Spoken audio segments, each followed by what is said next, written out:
I share on, I think, I don't ever share on Twitter. So I'm going to share on Twitter. Let's see if I got my update on Twitter. Well, hopefully we should be live because I hit the button. We Oh, have so zero people people are, zero people watching us, so who knows what oh, if well, anybody will good. show up tonight. Well, good. Since nobody's watching, we can talk about some secret stuff We and can just secret. talk about anything we want, and and we can talk about the crime stats that I'm going to post on our Bossier Watch Facebook page. I I they put it out there Well, earlier that crime was down, I've but got some, not so I've, much. yeah, I've got some questions on those crime stats. I mean, I want to see the complete report. I don't want the cliff notes. I think I want the complete report because I think there's some, parameters that weren't included. I would tend to agree with you. So, folks, y'all just keep an eye out. Either tonight, probably will be tomorrow. We're going to post the real Bossier crime stats. Okay. Well. No, So, look, look. Let me clarify. I think the crime stats that they put out were accurate. I think they were, but I don't think it covers all aspects. well, I didn't say they were fake. I just said we're going to put out the real ones. That's not the same Well, you thing. said the real ones as if the ones they put out were fake. I don't think The the ones ones they they put put out out were were fake at all. they're incomplete, and I can prove it, and I will prove it. I haven't laughed as much in a while. I no, you haven't in a while. So I guess I guess we won't be talking about crime stats tonight. But I said we got to talk about cut five. I mean, I've got crime stats already up there because there's some positive there, and we need to talk about it. I mean, it's something to be proud of. I can tell you, it's not because of Bossier City police officers being paid appropriately during the time frame that these crime stats, would have been compiled. But I would say that it was probably because of the quality of service that the existing officers in Bossier were providing. I mean, the improvements are welcomed, and I would say it's strictly out of loyalty to their duty from the officers in Bossier City. Is my opinion. Yeah, that all sounds good and well. Look, and the crime is down. We went from what 7 homicides in 23 to 6 in 24. Rape was down from 43 to 39. Armed robbery 27 to 20. Burglaries 328 down to 281. Aggravated assaults went up. Maybe some people got too pissed off about term limits, and so that increased the aggravated assaults. That I believe. That, The thefts went down, both the regular theft and auto theft went down. So those are all good things. I mean, we know that this side of the river, um, we tend to have decent crime stats, but I'm just telling you, that's not a complete set of the numbers, folks. You're gonna get the complete set. It's coming. Because there is one crime stat that was up in the hundreds of percent. I'm just going to leave it there. Anyway, all right, we do have some folks actually watching now. We got about 40 something, nearly 50 people watching, so that's not bad considering we switched to Thursday night. So, yeah, my phone is already getting blown up right now. I'm anyway. Yeah, my phone's already getting blown up, and we ain't even got into the meat and potatoes of all of this. But crime stats in Bossier, there's some stuff there. Isn't it ironic that we've got? I don't know. I hate to be negative because this is positive. It is positive when you got positive crime stats. We want to see the trend continue, and I think the Bossier City cops they try to do their best. We don't ever like to see them, but except when we need them, and it's a tough job. But hopefully these stats will keep improving. Hopefully Bossier City government is going to give them the tools to continue to improve and make that better. The fact of the matter is the world's not perfect. It's not always going to be perfect, but we can always strive to do better. And hopefully they're going that to sounds have good. government in Bossier to enable them to do better. Yeah, that sounds good. Hey, there's our But buddy Kyle but, Schultz in the audience. hey, Kyle, but you know as well as I do, I mean, the incumbent politicians, they're going to seize on this and put out there, hey, look what we did. We improved the crime stats in Bossier. I mean, I can see it now. I mean, there will be a Vince Well, Maggio social media post incoming. Good grief, any minute now. but they did. All the Okay. criminals were in such awe over that daggum monument of tax dollars in the roundabout that they just didn't have enough time to commit more crime because they were sitting there staring at that stupid monument. Well, they were all licking their chops as to who was going to get the opportunity to round bale all that hay back during the summer when it wasn't even being tended to or cut. I mean, they That's were true. fighting. Who's going to sell that round bale? Hey, hold on 1 second. I got to go shut my heater off. Hold on before I catch fire in here. Well, anyway, you're going to have to fix your audio too when you get back because it sounds like you're in a bucket. But all right. So, with 60 to 70 people, and my co host has abandoned us, um, I don't know. Maybe we'll talk about the weather. What do you guys think? Do you like the cold weather? Do you...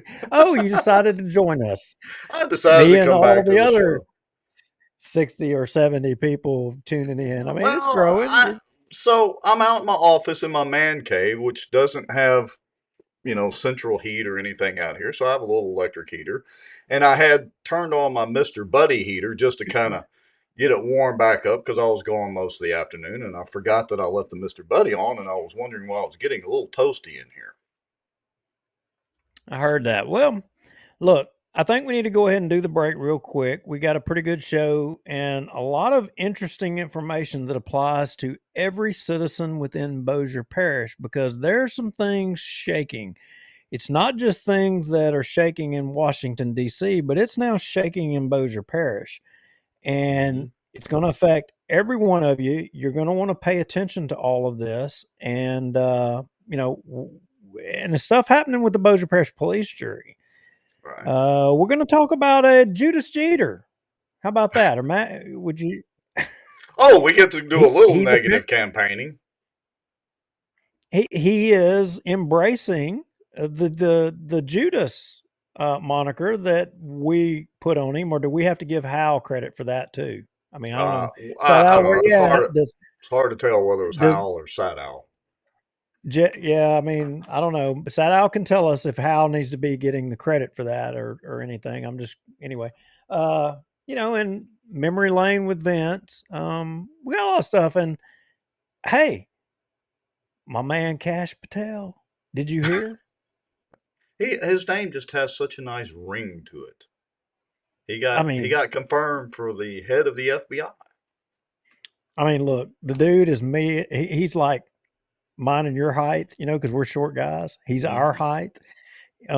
It, I mean, I don't know what that has to do with anything, but look, he is like a freaking little bulldog, and he's as nice of a guy as you could ever met. Having personally met him, I can say that, and had an opportunity to talk to him. Um, Meanwhile, he got nominated, and at the FBI headquarters, there's a little bit of activity, and we've got some video that was posted up on Twitter of what's currently happening at the FBI now that he was nominated. Ah, well, it's kind of odd that I would get excited about anything with a three-letter government agency, but I think it is a good thing that he got confirmed. Maybe he'll get in there and yank some knots and well, maybe he'll straighten things out. We'll see. All right, Well, well, well, let's. given the fact that Bossier Watch has been to that three-letter agency before with Mm, information. yeah. I gotta say that I'm looking forward to some improvement. Yes, we had to basically damn near strip down, put all our objects in a lock safe, the whole 9 yards, and well, crickets. But we talked about that before. All right. Well, I'm going to go ahead and hit the button for the countdown and the break. Folks, y'all know the drill. We'll be back in about 2.5 minutes. That'll give a few more folks time to get the notification. Make sure and tag and share it out. Share it out to your favorite favorite Facebook group. We have a lot to talk about, mostly about the police jury tonight. We've been saying we're turning our attention that way, and tonight we're going to do it. And I will see if I can fix my audio. We'll be right back. Podcast is brought to you by the Outdoor News, fishing and outdoors for our area. Acadiana Mortgage, over 25 years in the mortgage business. Pelican Training and Consulting. Reach out to Julie Ferris. Smarter Geek, making technology easier. And folks sharing information and watching out. Now, grab your popcorn and a drink. Here we go. So, talk again. That was I didn't do the whole countdown. I just did the little intro. Shame on me. Can you hear me now, though? Oh, we're back. Yeah, we're back already. Wow. Oh, well. I hit the wrong button. Whoops. Well, all right. You caught me off guard. So we're here. Yeah, let's do we're it. Here. So is my audio any better? No, you still sound like you're in a bucket. What? You still sound like you're in a bucket. I don't know. How do I sound? Do I sound like I'm in a bucket? What do y'all think? You actually sound okay. So y'all let me know, folks, in the comments. How is my audio tonight? I may have to unplug and plug the mic back in or something. Yeah. So anyway, Kash Patel, they've been dragging their feet, about getting Kash Patel, voted on and put into place. And arguably, I would say because they're the first group that will, the FBI, bringing up charges and taking action, and they'll bring a case. They'll probably take it to the federal prosecutors or to the DOJ and say, hey, we have this situation, or we have this, or we have that. Here's the facts. And then they make the decision as to whether they're prosecute or not. So I would suspect that's why they've been dragging their feet. But here's the other thing. There's so much going to come pouring out of this. I mean, I don't know if everybody realizes. I mean, I talked about it in another show and about how, and it was probably palpable about how giddy I was about Kash Patel potentially being named as the next FBI director. I mean, I think there's so many people in government, and across the country that have fed off of government, used government for their personal gain, to destroy people and to run people in the ground. And now probably the first time in a long time, you have an outsider inside that's fixing to take things to another level. And that person is Kash Patel. And you say, let me read a statistic to you, Rex. Mm-hmm. All right, go ahead. So the vote today on Kash Patel was 51 votes in favor and 49 against. Your last three FBI directors, Christopher Wray, 92 in favor and 5 against. The one before him, James Comey, 93 in favor, 1 against. The one before him, Robert Mueller, 98-0. The swamp in Washington, D.C. was all on board with everybody before, but you've got a wild card now in Kash Patel. So when you see a split, that ought to tell you that you've got somebody that's not beholden to one group or the other, and there's a change. There is a big change right now happening. And anyway, look, I got to agree with you. You're absolutely right. Based on those numbers, there is a reason that there are a lot of people who voted against his confirmation, and I would argue as well that's a good thing. That means he's got some people maybe a little nervous, shall we say.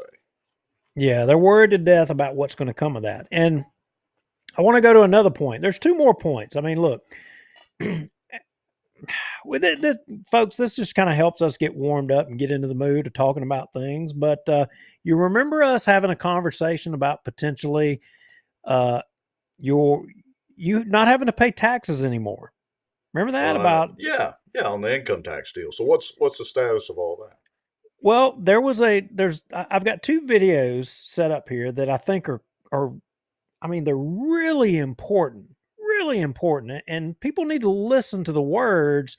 One of them is Stephen Miller, and then not that one. I mean, that's the one that Stephen Miller talks about. We're going to play that one here in just a minute, but the one Right. above that, Right. I got it. um, that is regarding income taxes. And there was a press conference at the White House, and there was a statement regarding the possibility of doing away with income taxes. And I think y'all need to listen to this. I mean, because I asked that question at the North Bossier, that thing Adam Bass puts on, the North Bossier event thing, and I Right. asked Senator Kennedy at that deal, and he was like, he was dismissive of it, but I wanted to put him on record because I knew Trump, because it was talked about at the national convention.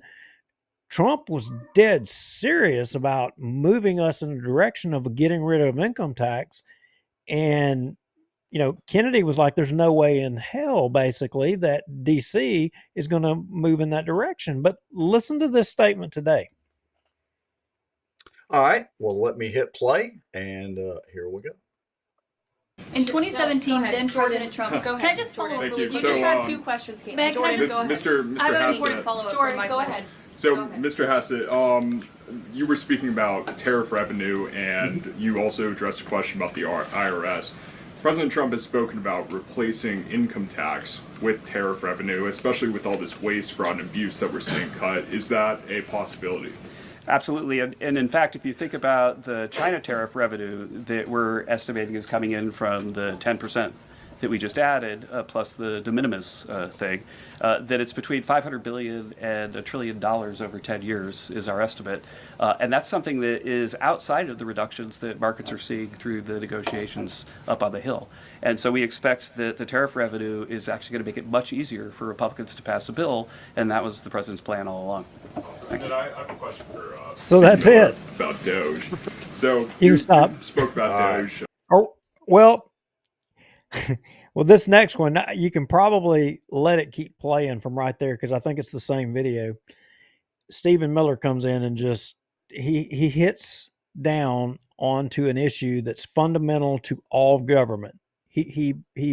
This what he says here coming up is applicable to Bossier City.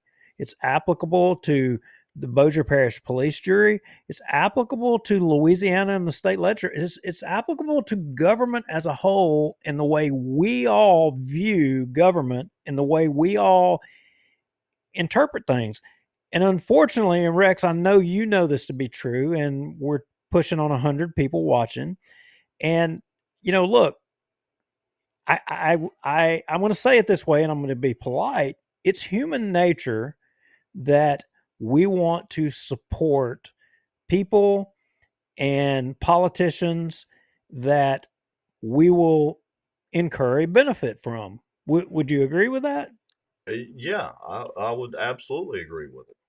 I would like to add in one quick thing, and we've mentioned or talked about this before once upon a time on this ending or abolishing the income tax deal. One of my customers years back, before he sold his CPA practice, had a copy of the first income tax framed on his desk. It was one single page. It was from, like, somebody correct me in the comments, it was 1913, 1923, whenever the first income tax was. Maybe it was 1903, something like that, but it was one single page. Right. It is way too burdensome now. And, again, it's not the tax, it's not the current system is not the way originally our country was set up to fund a government. It wasn't the way that it was. But that is changing. That's what Trump is bringing to the table. And Stephen Miller here, play. Let's see if Stephen Miller here, if this is the same video. Let's let it rock on. All right. You said roughly $50 billion is set to be cut in a year of waste, fraud, and abuse by unelected bureaucrats. We're hearing this ironic narrative from the president's critics and the left-wing media that Elon Musk is an unelected bureaucrat and he's doing all this terrible stuff. Isn't one of Doge's objectives to get rid of the federal bureaucracy, the deep state, and also who was running the White House when Joe Biden was in office? Because I don't know a single person who believes it was Joe Biden. You're tempting me to say some very harsh things about some of our media friends. Yes, it is true that many of the people in this room for 4 years failed to cover the fact that Joe Biden was mentally incompetent and was not running the country. True, but ouch. It is also true that many people in this room who have used this talking point that Elon is not elected fail to understand how government works. So I'm glad for the opportunity for a brief civics lesson. A president is elected by the whole American people. He's the only official in the entire government that is elected by the entire nation, right? Judges are appointed, members of Congress are elected at the district or state level, just one man. And the Constitution, Article 2, has a clause known as the vesting clause, and it says the executive power shall be vested in a president, singular. The whole will of democracy is imbued into the elected president. That president then appoints staff to then impose that democratic will onto the government. The threat to democracy, indeed the existential threat to democracy, is the unelected bureaucracy of lifetime tenured civil servants who believe they answer to no one, who believe they can do whatever they want without consequence, who believe they can set their own agenda no matter what Americans vote for. So Americans vote for radical FBI reform, and FBI agents say they don't want to change. Or Americans vote for radical reform on our energy policies, but EPA bureaucrats say they don't want to change. Or Americans vote to end DEI, racist DEI policies, and lawyers of the Department of Justice say they don't want to change. What President Trump is doing is he is removing federal bureaucrats who are defying democracy by failing to implement his lawful orders, which are the will of the whole American people. Thank you. Stop right there. Drop the mic. I mean, look, you can hate Trump, you can hate his administration, but everything Stephen Miller just said right there, even if you hate him, you can't disagree with him. If you don't disagree with he's him, stating facts. it's facts. And I would point out, Rex, I want to, with what he just said, and he's talking about bureaucrats and people like him talking about like the FBI and them saying, well, we don't like it. Well, we're just not going to do it. Where have we heard something recently about somebody in local government? They just didn't like it and said, to hell with it. We just won't do it. Where have we heard that? Gosh, I don't know. It could be the recalcitrant five who lost at the appeals court, lost at district court, lost at the appeals court, and then the appeals court, as a reminder to everybody, said that they may have committed malfeasance in office, which is a crime. So, but here's the rub.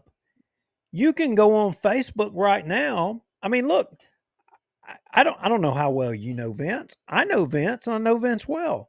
I like Vince. I like him. I do. Yeah. I think he is one of the most pleasant people to talk to. I think his wife is one of the nicest people I probably ever met in my life. She has always been kind, and I think a lot of her.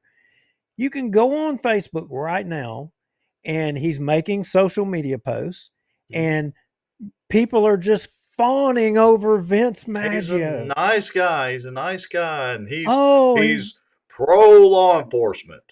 But Vince threw in with exactly what Stephen Miller is talking about right here, and the problem with our federal government. Vince threw in with he knows better, and these institutionalized people and bodies know better than everybody else, and be damned what the people or the laws are. And yet there are people in our community, there's people watching this show right now, that y'all are out there whether we can see you or not. I don't care. I don't care if I see you. You can hear what I'm saying. I mean, but they're like, you'll still throw in on that. You're fine with that. You're fine with putting someone in that wants to double down on the bureaucracy and not following what the will of the people is. I mean, it's a mindset that's become institutionalized, and it's what we're all fighting, or we say we're all fighting, but not all of us are willing to fight it. A lot of us are just willing to. It's in my Well, best interest. look, and I don't want us to go off on a tangent the whole evening about term limits, because we've done that a million times, and we're going to talk about term limits, on other shows too. But here's the thing. So one of the gripes about term limits, for instance, our good friend Ryan Gaddy, he's waffled back and forth, but pretty much he's, for the most part, admittedly against term limits, because he believes, like other people do, especially the embedded, entrenched politicians, that you need that institutional knowledge, and government just can't function without that institutional knowledge. Okay, first place, the per capita debt of Bossier City is astronomical. The newbies, Chris Smith and Brian Hammonds, did not cause that. They're going to hopefully help deal with it.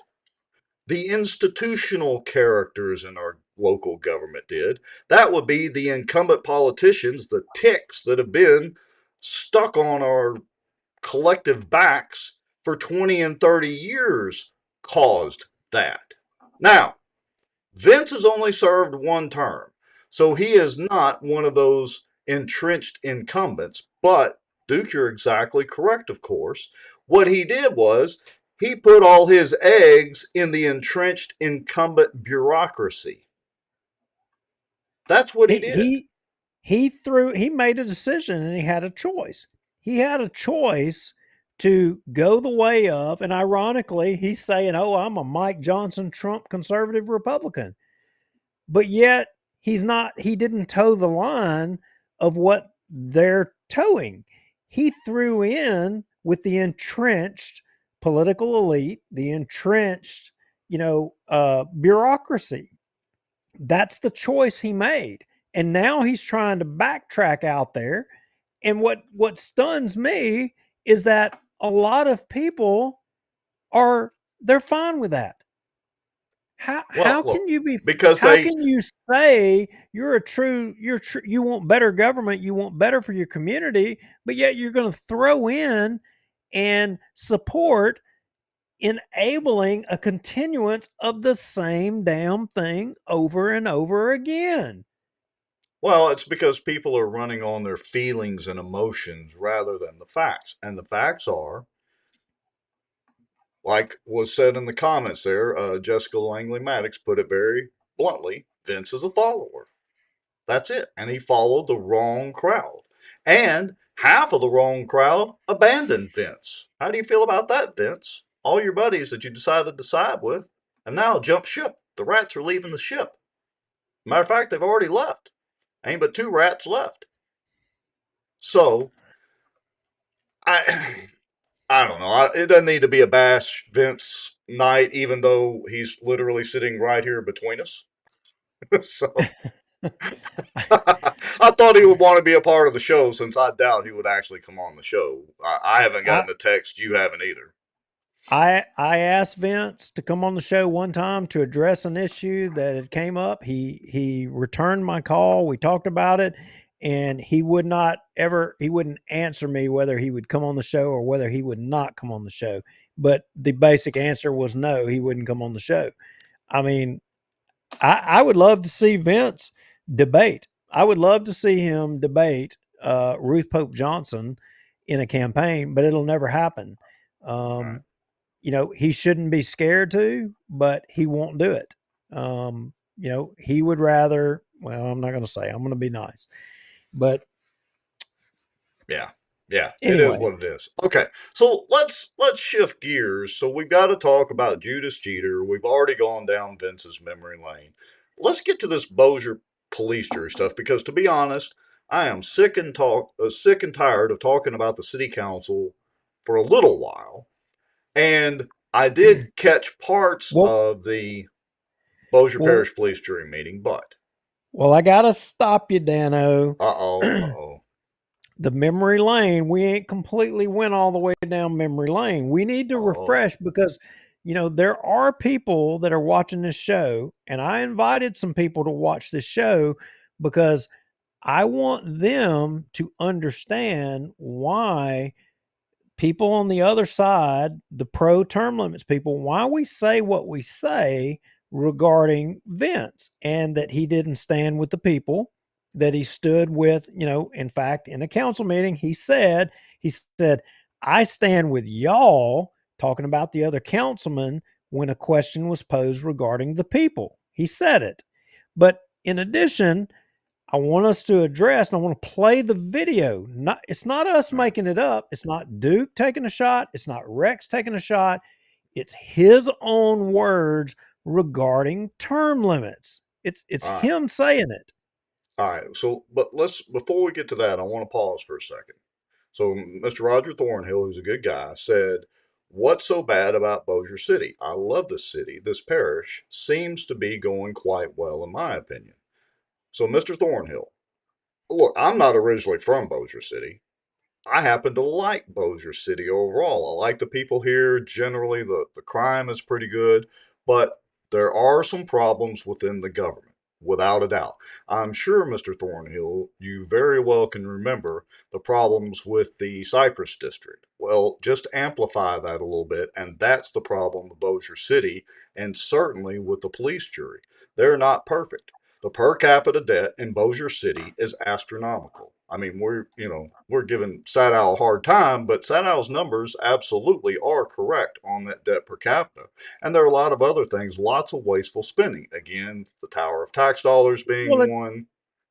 it's not just that, Rex. I would point if I would point out to Mr. Thornhill, I would ask the question. I would say, "Well, did you think the Link Coleman lawsuit, and would you think that the city of Mosier and the activities that took place regarding the councilman in not approving Link Coleman's development down there, do you think that a federal court issued a judgment in error against all of them down there for what took place?" I mean, as I appreciate it, there were a lot of questions regarding hands that were out wanting to be filled. Well, and That's look, my appreciation of it. not just that, Is that acceptable? Is and that even more acceptable? an even more recent thing is simply the police and firefighter pay raise and city employee pay raise. Look, they finally got the raise, but the city council literally had to be drugged kicking and screaming into doing that right before campaign season. Why has the city not been able to budget for that pay raise? Why does the Bossier PD, Bossier City Police Department, constantly run over a dozen or more officers short because they can't get them hired? Why have they not? The crime is pretty good in Bossier. Imagine how much better it would be if we could fill all the positions that needed to be filled and the Bossier PD wasn't running around half shorthanded all the time. Think about that for a Well, second. and is it acceptable, or should it be that public safety officers, whether it be police or fire, have to run billboards to get a raise to be brought up to the local average? Is that what it takes to get your elected officials, your councilmen, to consider raising your pay? No, that's bull crap. Public safety, your police officers shouldn't have to be worried about paying their bills and getting paid a fair wage and having to, one, do the job of putting their life on the line. And then also, oh, by the way, I've got to, put billboards up and politic to get paid a fair wage. No, they shouldn't have to do that.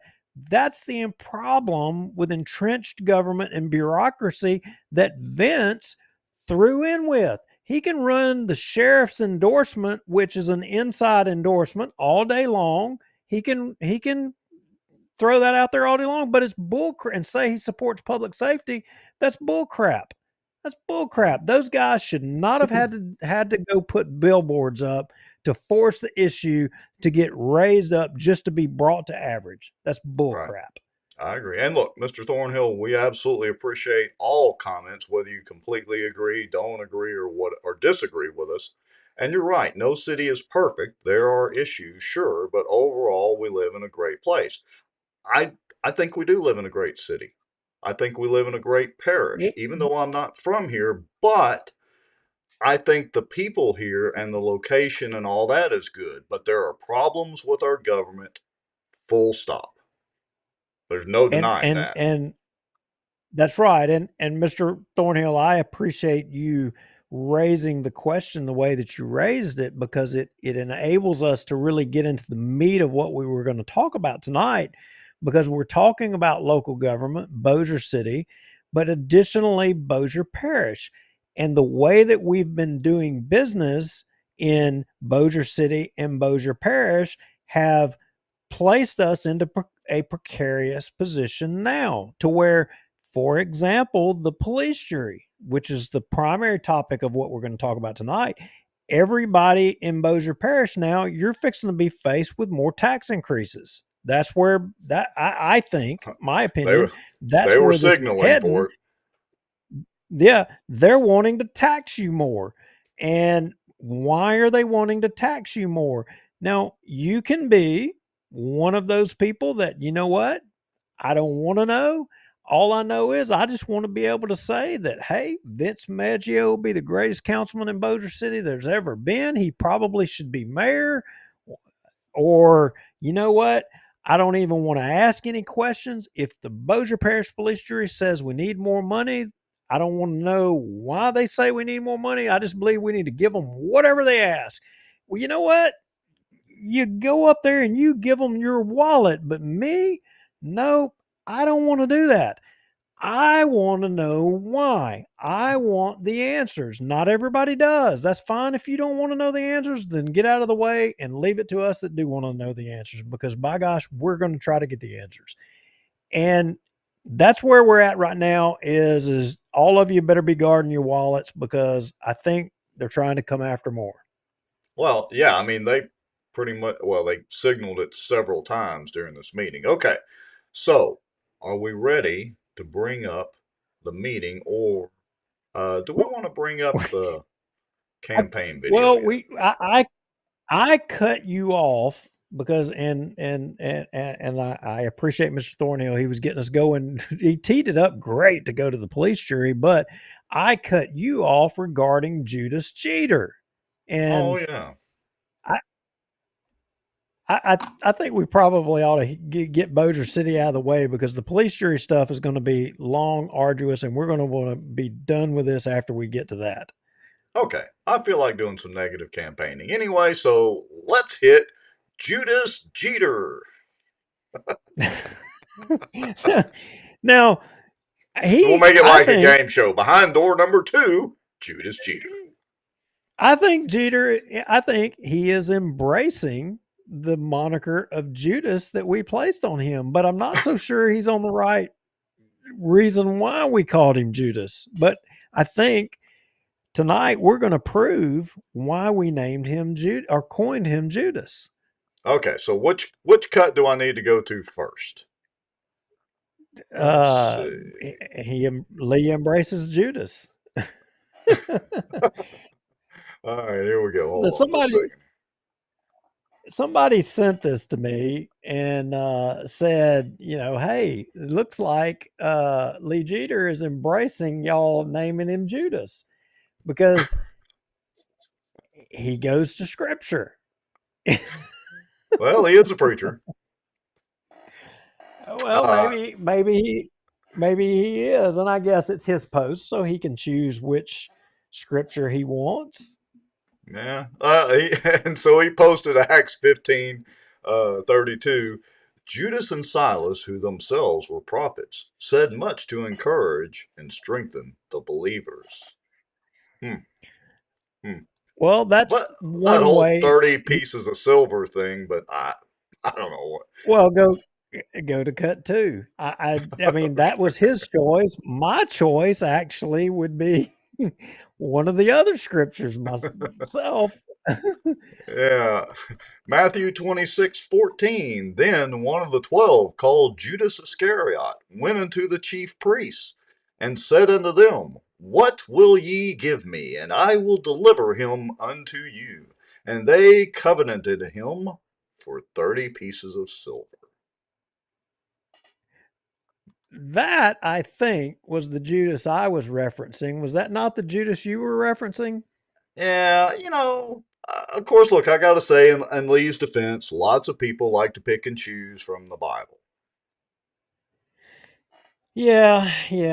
You're right. You're right. Well, you know, to burnish this resume of Judas here, there's a replay video I have in the notes there, and at the 126:15 mark, um, you know, it Lee he didn't have any problem. He was right there when we talk about the bureaucracy and being in lockstep. I mean, he was on the same page with. Interestingly, he's a minority, and he was right in lockstep with wanting to silence the public. We talk Oh, about that often. And you don't say. All we, right, I'm yeah, pulling it up now. because remember, Juliana was all giddy about setting the limitations on people being able to speak and cutting people off, and Judah threw right in there, which is uncanny that a minority would want to be cutting people off, but he was sure on board, and I'm not making that up. I mean, right? No, We'll show you. what's the timestamp? 126. Yeah, 126:15. All right. Let's see. Uh, maybe right there about Jeter no speaking from a written document without approval. Yep, there you go. All right, here we go. Let's make sure sounds up, all that, so we can hear everything. No citizens, according to the rules, can speak written document without the approval of this particular body. That, you can't come up to this body with a 15-page dissertation on an issue and speak from that 15-page dissertation without the approval of this particular body. Wait a minute. I just got to point out the irony of this. What is he doing right there? He's reading off a damn set of notes. He's reading off a document. Yeah. I mean, it's And look, I got to say, I was at a function the other night, Friday night, as a matter of fact. Lee was there. We were very nice to each other. He introduced me to his wife and all that, and everything's hunky dory. that's fine. I'll be the bad guy. You can say No, whatever. no, no, no. I'm Go. just saying, personally, I mean, Lee's a nice guy. Well, he was on the board of election supervisors when I was there and all that. But this is ridiculous, Lee. You're trying to limit free speech or limit people from reading from a document, which would violate, I don't know, probably the First Amendment, among other things, while you're literally reading from a document. Now, how You know what's stupid is that? what's ironic is he got on there and everybody thought, oh, Lee Jeter, he's going to be for the people. He's going to be for the people. He's kind of separated. He's different than everybody else. He doesn't have any connections or whatever. Well, you know what? I've learned a little bit this week, Rex. Oh, really? Yeah, Really? if you go to cut 4, there was a little bit of talk about the Fuller Center. You remember Uh-oh. that? Because he Uh, administers the Fuller Center or something of that nature or whatever. right. Yeah, And I look, don't know how. they help build houses and put people in houses or something to that effect, or redo houses, and from what I've heard, it's supposed to be a pretty good organization. So what's the problem? Well, I don't know that I would say there's really a problem, but as you can see right here, this was a 2022 filing, and you see Lee A. Jeter Sr.'s name right there, and you see the Fuller Center up there at the top. But I want you to scroll down to the bottom and let's look at who prepared the tax documents here. Who was doing his business? Hold on, I got to put the Oh little finger wait a there. minute. Wait a minute. I recognize that name. Yeah, Huh. none other than Travis Moorhart, our good friend Travis. Oh, wait a minute. The husband of the Moorhart that was on the Charter Commission there fighting against term limits and all. That was the ringleader of everything. So Yeah, they have a prior relationship and had been working together. The same Cook and Moorhart that does I think the police jury and Cypress District and all these different groups, and the insiders. So Lee Jeter's been an insider all along. Who knew? it's funny how all these things are connected. We're not making this up, folks. So Lee, Judas Jeter, I'm just wondering. I mean, why did you not disclose that you had a relationship? I mean, did you not want everybody to know that you were on the other side, or that you were? I don't know. It just seems odd that you would have never, that you had a relationship, because it seemed to me that just kind of wasn't that you had it. But you know what? That ain't nothing. I mean, maybe Cook and Moorhart just does a really good job, and that's just who they use. I don't know. So I have a link, Rex. I did a little bit more digging, Okay, and hold I on. found something else. So if All y'all were right. watching the start of this, y'all were watching the start of this show while you're getting it ready. I'm gonna tee it up. If y'all All were right. watching the start of the show, we were talking a lot about Trump. And again, I don't care if you like Trump. Okay, look, I'm bald. I'm jealous of his hair. I'm sorry, but you may not like him, and that's fine. You may not like Elon Musk and what Elon Musk is doing. But what did y'all think? I'm just curious. What did y'all think about all of the abuse that you're seeing out of the USAID stuff, the USAID money going all over the place, right? Right. Yeah. So I I guess I need to pull this up in another screen so I can help myself guide myself along. So, there's this website called Data Republican, and I'm going to say it's one of these little tech guys, probably like you, Rex, or something or another, but he's probably 20 years younger, that put this thing together. But it's tied in with some of the stuff that Musk, and it's a searchable database for nonprofits and things for people to do searches. And it's focused on all of the USAID grant money. And in the right corner where you see the Fuller Center for Housing, if you can imagine that, I did a search simply for Lee Jeter. And lo and behold, he's in there. And if you do the see USAID grant flow, go ahead and click that. All right. Let's And it's do that. got bunch of disclaimers kind of right here at the top. And if you scroll on down past that, and it may be a little hard for you to show it, Rex, to blow it out, Yeah, but it'll be a little difficult, but y'all get the general point. We'll share the link out. what it does is it shows connections between every one of these organizations and how the money flows from one organization to another organization. Well, as it would turn out, the Fuller Center, it shows money flowing from the Community Foundation North to the Fuller Center. I mean, and that's a Shreveport organization.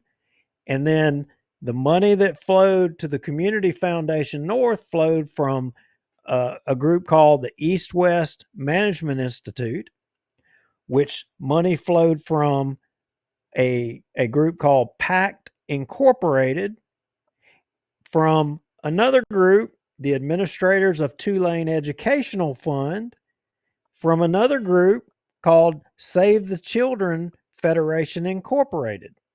And then, of course, the Baton Rouge Area Foundation is in there. I mean, you guys should go explore this.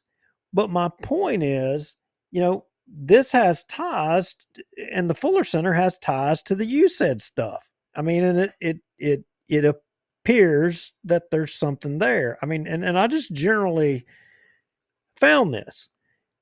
So I don't know. I don't know what to say at this point. Well, yeah. Look, none of them are innocent in this deal. Let's just put it that way. I mean, the only thing I didn't see was the Caddo Bossier port. I mean, Eric England and I didn't see they're flowing money in here to the Fuller Center, or the police jury. Wow. Well, look, I think Lee he advocates that he has everyone else's best interests at heart. I think Lee has his interests at heart as well. And I think, much like Maggio, he was all on board with the term limits, except he never actually turned in any signatures for the petition, on either petition, by the way. But he was darn sure there to do the photo ops. I think he chose, in the moment, to side with the people who are completely self-interested. And, hate to say it, but Lee, that was a mistake. That's it. That was a mistake because, Lee, you're going to lose. But you know what's going to happen? Lee's going to say, oh, it's because I'm black. That's what Lee's going to say. Watch. Take it to the bank. I hope he doesn't pull out the race card, but maybe he will. Oh, he's going to. You can take that to the bank. That's where Lee Jeter is going to go. Yeah. All right. Yeah. I don't even know what to say to all that. Yeah. Judas Jeter. If you think it sticks, I mean, you should continue to call him Judas Jeter. He's Judas Jeter to me, and it won't change. And when I was on the Board of Election Supervisors with him, anyway, I'll leave it there. Yeah. Enough said. All right. Can we go to the police jury? Go ahead. Sure, let's go to the police jury. Dadgummit. I told you I've been working on the police jury. Yeah, I'm sorry. So the police jury, has apparently that there's an infrastructure problem. Did you know that? No, that we've got an infrastructure problem. You don't say. And I bet they almost had their hands out for money. Well, I mean, they were bumping up close to saying that, but how did we know there were any infrastructure problems? Well, you had a YouTube video that really brought it full circle, because I remember a campaign not too terribly long ago where, infrastructure was a subject matter of conversation within a campaign. Yeah, it was, and I'm trying to find my link real quick. So let's go down memory lane for just a second, and then we'll get to the actual meeting. But let me get this thing queued up here. Let's see, paste and go. Rusty Maddox, we've got Princess incoming. Stand by. Val Baker, Glenn Benton is coming. Stand by. Yeah. All right. So let me switch screens. All right. So full disclosure, I helped Barry Butler's campaign. I produced the video, but it's completely relevant to the police jury. So here we go. Parish sewage system. It's supposed to pay for itself, but it hasn't. And so we were keeping up with it, and we were having infused money into the system. Over the last few years, it's lost over $13 million. That's $13 million of your tax dollars that went here that should have gone somewhere else. So last year, it became evident. We decided we've got to change it. So we went up on the rates. For those of you on the system, you've seen your rates increase from an average of 37 to a now flat rate of 54. Found out was that we didn't get our customer base up as fast as we thought, and we were losing money. police jury is not done yet. They will need to increase your rates even further to balance the books on this project, to make this system solvent. We're trying to make this thing fully functional and self-supporting. But even after this 3-year rate increase, it still won't be self-supporting, and I want to make sure everybody understands that. The system is broke. You're not going to find answers in this police jury. I was listening to our engineers, and they were telling us we could get into this business with zero investment. And what we found is that that's not the case. We have subsidized in the last 4 to 5 years up to $10 million. You need someone up there who can actually run the numbers and tell you what this is actually going to cost. Nobody was doing this, and I didn't do it. It's my fault. I thought we were making money. I thought I just stood up here and thought we were breaking it. And unbeknown to me, we were having to infuse money in the system. So it was Y'all hear that? We were told we could develop a $50 million system without putting any money in it. And that is a fallacy. All right, that's important because I'm not going to worry about going into Barry's campaign spill there. But look at that quote from Butch Ford. He says, "So it was a fallacy. We were told we could develop a $50 million sewer system without putting any money into it, and that is a fallacy." Duke, that number that they threw out earlier, was it 13 million, I think? Let's see, they subsidized in the last 4 to 5 years up to 10 million. This video was done a year or so ago. And I think the other number that they threw around, look, Yeah. Patrick Jackson. So some.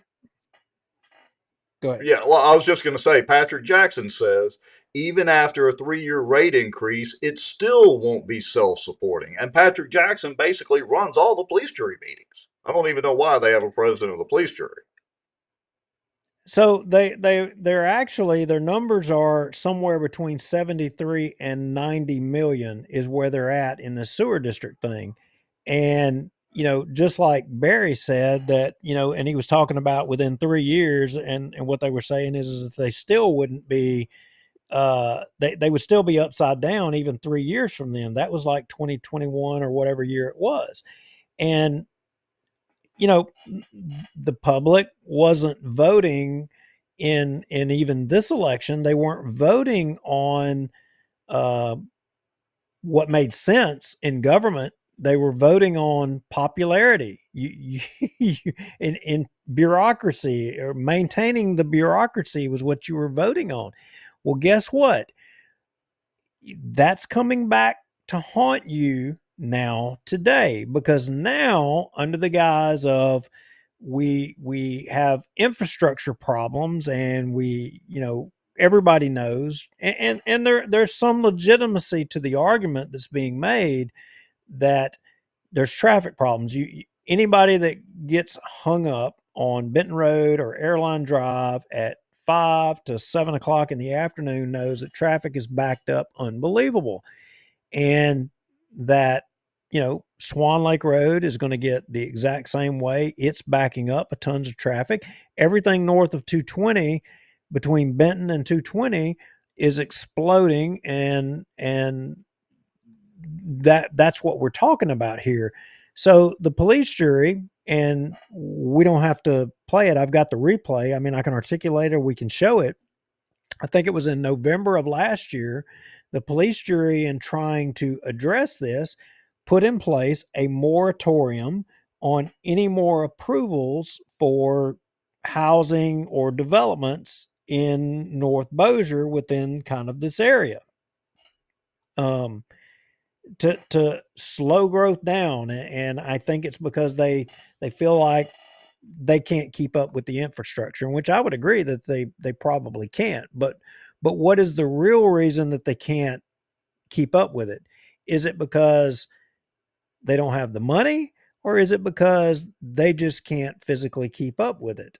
I think it's because they don't have the money. And why do they not have the money? We just showed you part of why they don't have the money, but they're not going to say that. They're not going to say, we don't have money because we sunk so much damn money out there into a sewer district that has us upside down, and we poorly managed it. What we want to do is come back to you for more money and to say, we need help. We need another tax. That's where I think this is heading. Well, look, I hate to say it, but it goes back somewhat to what we were discussing with the entrenched incumbency and lack of term limits on the police jury's part. Look, it may not have helped, but I just got to say, there are several of the police jury members that have been on there for quite a while. And they screwed up managing a sewer district, among other things. Yet, to fix that, we just trust us with some more money, and we'll do it right the next time. We'll get all this infrastructure right that they haven't been planning for the last 20 or 25 years anyway. I mean, really? So I'm going to switch screens. Are we ready to go through the meeting? Yeah. Let's rock and roll, because people need to see a lot of the arguments and the debate that took place in this meeting, because for all of you. So, Rex, here's the thing. I think everybody watching this show, I think we all take ownership in this. This is our community. We love our Bossier. We hear about Louisiana, and we hear about our kids move away and out migration, and we're losing population, and people aren't staying, and some of what is being proffered here and is things that will cause more out migration, not people staying here, but people leaving. And you've got numerous builders and engineers and people who, primarily Cara, but through our mortgage company, we've dealt with lots of years. These are people with a lot of experience, a lot of people that are knowledgeable on, some of the things going on. And they make some really good points here, and I want to go through them as we play this video. And go ahead, and I don't even know, I don't have Restream up, so let's go ahead and start hitting it. Okay, so I'm going to start at your first mark. Just tell me when you want to stop. I'll try to be quick. I just got a few points about how our homes are being built, median price and everything. The median household income in Bossier Parish is $67,263. In Louisiana, it's $57,000. So we're in a positive position here to fund some of this infrastructure. The average price of home sold in Bossier Parish for 2024 was $252,300. That's $159 per square foot. It's not $250 or $300. The population of Bossier Parish in 2020 was 128,721. Today, it's 130,437. So our growth is only 1,716 people moving in. So we're not being overburdened by additional population that's just moving here by leaps and bounds. I want to stop for a second and do two things. One, I want to commend the police jury. At least they have good audio now for the meetings and a decent stream. Kudos to them for that. But that's interesting, the stat that he just mentioned, that there were only about 1,700 more people coming into the parish, because if you listen to a lot of the rhetoric from the politicians, you would think that we were growing by 50% a year. Yeah. I mean, and look, Glenn Barnhill is no dummy. I mean, Glenn, he's been around Bossier for a long time. He's built a lot of houses. He's been a builder for, good grief, a coon's age. But I think he's on to something here, and he keeps going, and he makes some more really important remarks regarding, homes and dealing with people, and, the police jury and how they're spending money. So let's let him keep going. Average homes that we're proposing to do are in the 350,000 range. So that's a little bit above middle income people here. And middle income in the real estate industry, which is about 75% of the real estate industry, fuels our economy. from that standpoint, when you look at the overall market, just our homeowners here in one subdivision, from what they spend in sales tax, and I know that's one of y'all's large revenue incomes is sales tax. A 400-unit subdivision would generate $30.24 million in economic impact for an area. That's buying home, sales, insurance, everything they buy, cars. So you get sales tax over that. So just property tax is not what fuels everything. So from my standpoint, we need to do a reapportionment of what we do with our tax dollars here, because our critical infrastructure, to me, is more important than a library system, which is Amen. underutilized. Because I live by one, 2.5 miles. You go by there, there's 2 cars there sometimes. They get almost 3 times the amount of money that our roads and bridges does. And that's critical infrastructure. Libraries are not critical infrastructure. So I think if we put some advertising out and put some bond issues or property tax issues in front of the voters and explain the upside down that we have in our apportionment of taxes needs to be addressed. And I think the public will probably vote along with it to raise more money for our critical infrastructure. Thank you, man. So Appreciate it. stop it Thanks. right there. All right. So he raised the elephant in the room is the apportionment of the taxes haven't been going to where they need to go. And, he cites the library system in which, to my friend Glenn Barnhill, I would say, Glenn, do you not understand that those roadways, you can't put a police juror's name on them? I mean, those libraries, if they rebuild it and spend more money on it, you can put their name on their names, the police jurors' names on it, on a plaque that'll be there forever, and they'll be all proud. And the kids would, what would they do if they couldn't go in there and get one of those books that are on the national ban for, pornography or whatever it is? Right. You'd had to watch that show to know what I was talking about. But he's just saying we're our money's not apportioned correctly. And he probably he's wasn't right. trying to take. He's right, and he doesn't even. He probably does know how right he is. And the upside downness on the sewer district thing, their drive to, we estimate 73 to 90 million somewhere in there, and it was supposed to be balanced. It was supposed to be revenue neutral, but it's not. It's upside down. And who's been paying for all that? And why are we shorting that? Why are we have a problem with infrastructure now? Because the police jury doesn't have any money. They can't do it themselves. So we're just going to, what are we supposed to do? Trust them again? I have a quote for that somewhere, but it would be inappropriate for the show.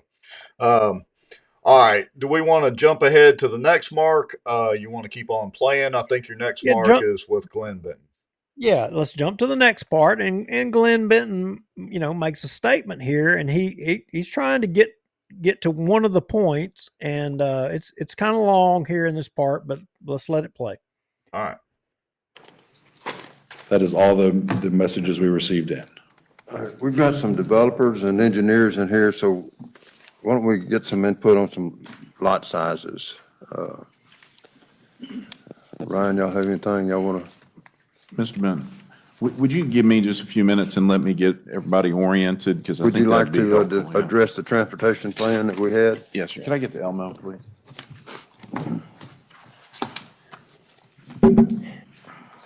So Patrick's going to explain what all of this is kind of about, and which I thought this was good.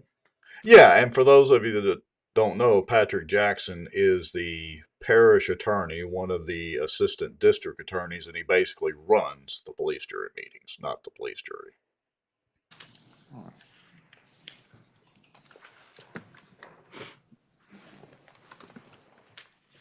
Employee of the district attorney's office. All right, so that we can get everybody oriented to why we're here. So the Bossier Parish Police Jury approximately 55 days ago imposed a pause on residential construction, new subdivisions in this area reflected on this map. Tomorrow, this jury will determine whether to shrink this, maintain the moratorium. We're going to work with that. I know that a lot of the folks in the audience have participated in some of the subdivision committee meetings where this has been discussed at great length, but to give those that are new to the meeting and those that are watching online some understanding of kind of how this grew. Everyone on the jury is aware of the more than 20-year-old Bossier Parish land use study that we did with the city of Bossier. It emanated from the joint Bossier City, Bossier Parish MPC. We spent about $1 million to take a look at all this future growth, the best uses for land, where water was, where sewer wasn't, those kind of things to help measure growth and to drive public investment into how this parish would grow.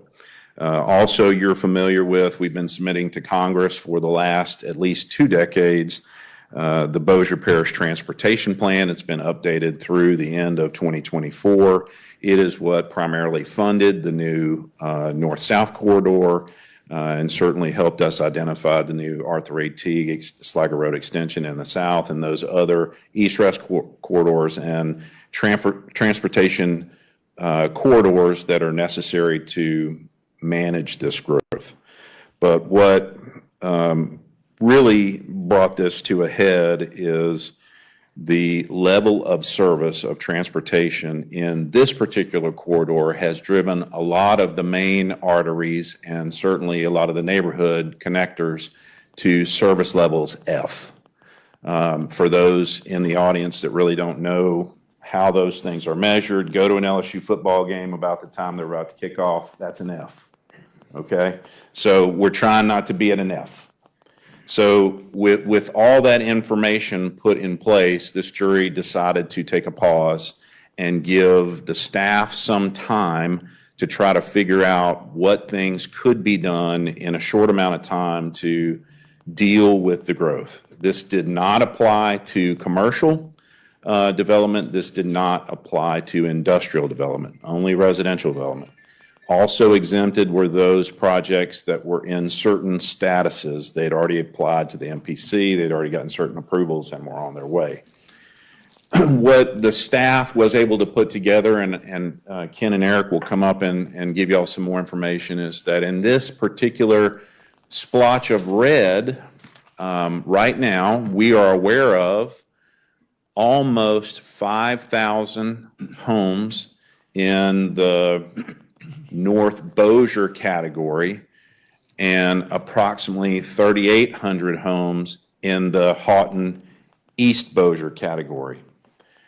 So the question was asked, assuming 2 cars per house, can our infrastructure handle another 20,000 cars daily in this geographical area? So obviously the answer is no. We needed to come up with a solution. I've been working for this body for a little over 25 years, and it has always been the desire of this body to be business friendly, to welcome all development, all good development. There was a change since I've worked for juries in the past. There was a hard focus on making sure we got stick-built, slab-based construction as opposed to modular and mobile. And so we drove policy in that direction. But the bigger issue now is it's always been your way that if a developer needed 1 drop of water more than the lines would carry, needed 1 toilet flush more than the sewer lines would carry, enough of needed that. Yep. I can't take anymore. I was about to go to sleep. Hey, I got a question though before you get started. So the numbers to me are not adding up. So Mr. Barnhill said the growth, and I've not looked up the numbers. He said the growth was about 1,700. Yet they're talking about, permitting for 5,000 or however many housing units or whatever. I mean, where are those people coming from? Are there that many people moving from Bossier City proper out to the parish? Do we know? Did any of them talk about where this catastrophic growth that we need, which we do need the infrastructure, but that they're haven't planned for all this infrastructure? Where is this growth Well, coming from? I mean, look, Barksdale is adding an exponential amount of people out there to the mission at Barksdale. I mean, I look, I get what he started out in saying, that they took a breath, they put a moratorium and took a pause, and I can appreciate that. But what I don't appreciate is, why did you have to do that? Why have you gotten to the position to where you have to impose a moratorium just to catch your breath? You haven't kept up. And he articulates that he's been there for 25 years. I mean, I'm thinking back about Stephen Miller and talking about bureaucracy and government and in Washington and the cog and the wheel. And if you've been there for 25 years, and I know a lot of these police jurors have been there for a long time. Obviously, Juliana hasn't been there for a long time. Philip hasn't been there for a long time. Marsiglia hasn't been there for a long time. But Glenn Benton, Doug Rimmer, they have been there a long time. And arguably, I would say that they have drove policy up there, because these other folks just kind of follow along. I mean, I think it's safe to say we may be in the situation that we're in, that we're behind the curve because we have not been proactive. We've not. Butch Ford was not proactive. And you're going to see here in just a minute that it was policies that were established, I would argue, over this tenure of Patrick being in there for 25 years. He would have been there when this was done. He may not have. 25, we're 25. Wow, so that's 2000. Yeah, he may not have at some of this, but he's been there.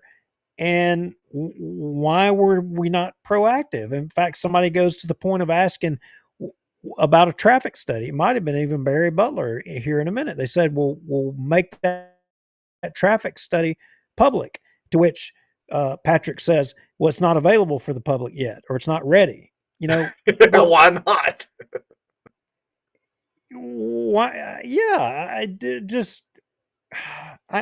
Again, you need change in government. When we all just kind of rubber stamp and say, and Doug Rimmer was one of the biggest opponents of term limits. But when you get the same people in there over and over and over again, that it's just business as usual, they're unwilling and rigid and unwilling to change, and they want to keep doing things the way that they have, you can't. You've got to be able to be flexible, and you've got to be able to change. I mean, I think that's one of the things that makes Elon Musk successful, is he's willing to change.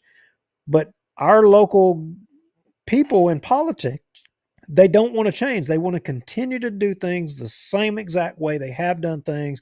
Again, I invoke Vince Maggio. He doubled down with the old ways. He wants to continue to do that. He doesn't want to change. Well, we can't do that. We cannot do that. We've got to change. Go ahead. If we keep doing the same things over and over and expect different results, that's pretty much that old cliche definition of insanity. And again, you're absolutely right. That is your whole soapbox there, which was spot on, is the whole argument against entrenched incumbencies. But we digress back to term limits. All right. Shall we proceed on or jump ahead to, I think the 3318 mark is the next one you have. We're talking about Eric proceeds to cut. Okay. Let's jump up to there, and here we go. Bring up some of the... Yeah, I mean, I can update y'all.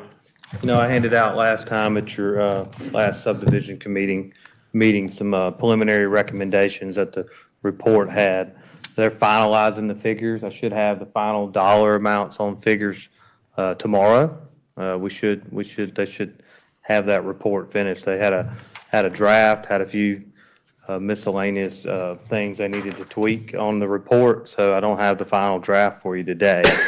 But just in general, I mean, just a few things when they look at, and understand these improvements are through 2034. That's if you had a 10-year span and we have some modest growth with, these 4,900 homes being built in this area. I mean, some of the recommendations that they have is continuing the 5-lane section of Airline Drive up past to Old Palmetto Road, continuing a 3-lane section up to Vance Road, continuing the 3-lane section of Kingston Road all the way to Highway 3. Every intersection on Airline Drive would be upgraded, left and right turn lanes in all directions. Deans Point Road would need to be a 3-lane road from Veterans Parkway all the way over to Airline Drive. It's hard to grasp that, like they said, it took us 20 years. He's basically, you can build. stop it. He's basically talking about getting an estimate of how much money they're going to need to make all of these infrastructure improvements, widening roads, making roads bigger, over a period of time. And he's making an estimate, in my opinion, he doesn't say it, but he's making an estimate of how much money to go to the taxpayers for a bond or increased taxes. That's what he's trying to come up with a number for. I mean, not utilizing existing money because, again, I think they got all their money tied up. Not cutting a library out of the budget. But they're not going to say, oh, well, we kind of, made a mistake, or we can't do it. Well, the only way we can do anything or make any improvements is we got to get y'all to ante up more money. Yeah, so they got to put their hand out and say, please, please, please send us your money. Yep. So let's go to the next mark. Okay, next mark would be the 36-minute mark, I think. Here we go. We haven't, as far as lot sizes and changing pavement sections in subdivisions, these are just things that we've talked about that, that would help free up other money for us to do some of these capital improvements rather than fixing streets there and you go. subdivisions 7 to 10 years after they're built. So help him to free up money from the sewer district, for example. But he doesn't say that. Right. Yeah. Well, he's not going to point out the the flaws in the whole thing. All right. So we jump ahead to Patrick. Yeah. Yep. Go to the next one. All right. Here we go. Drum roll, please, folks.